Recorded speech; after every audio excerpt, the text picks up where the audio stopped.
Hello అండి. Welcome to Swathi kitchen. అటుకులతోటి కేసరిని ఎలా తయారు చేసుకోవాలో చూపిస్తున్నాను.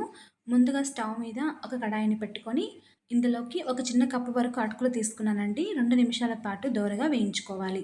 ఇలా వేయించుకోవడం వలన ఈజీగా గ్రైండ్ అవుతాయన్నమాట.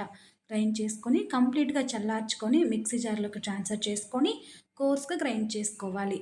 ఇలా రవ్వ రవ్వగా గ్రైండ్ చేసుకొని పక్కన పెట్టేసుకోండి. స్టవ్ మీద మరొక కడాయిని పెట్టుకొని 2 టేబుల్ స్పూన్ల వరకు నెయ్యిని వేసుకోవాలి. మీకు అందుబాటులో ఉన్న డ్రై ఫ్రూట్స్‌ని యాడ్ చేసుకొని, దోరగా వేయించుకొని, ఒక ప్లేట్‌లోకి తీసుకొని పక్కన పెట్టేసుకోవాలి. ఇదే నెయ్యిలోకి మనం గ్రైండ్ చేసుకున్న అటుకుల రవ్వను కూడా వేసుకొని, లో టు మీడియం ఫ్లేమ్‌లో పెట్టుకొని, మంచి కలర్ ఇంకా మంచి స్మెల్ వచ్చేంత వరకు కలుపుకుంటూ ఫ్రై చేసుకోవాలి.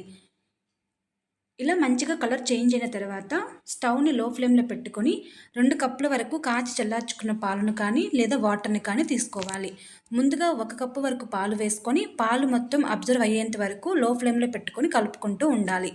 ఇలా పాలు అంతా అబ్జర్వ్ అయిన తర్వాత మరొక కప్పు వరకు పాలు వేసుకొని లో ఫ్లేమ్‌లోనే కలుపుకుంటూ కుక్ చేసుకోవాలి.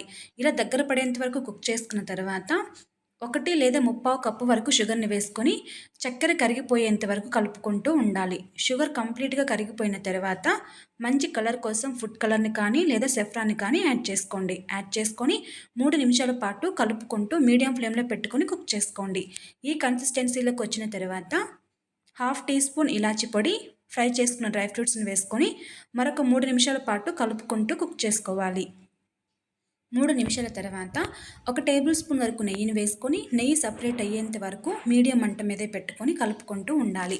నెయ్యి సపరేట్ అయ్యి స్వీట్ అనేది ఈ కన్సిస్టెన్సీకి వచ్చిన తర్వాత స్టవ్ ఆపేసి సర్వ్ చేసుకోండి. అంతే అండి, టేస్టీ కేసరి రెడీ అయిపోయింది. ఈ రెసిపీ మీకు నచ్చినట్లయితే లైక్ చేయండి, షేర్ చేయండి, సబ్స్క్రైబ్ చేసుకోండి. Thanks for watching.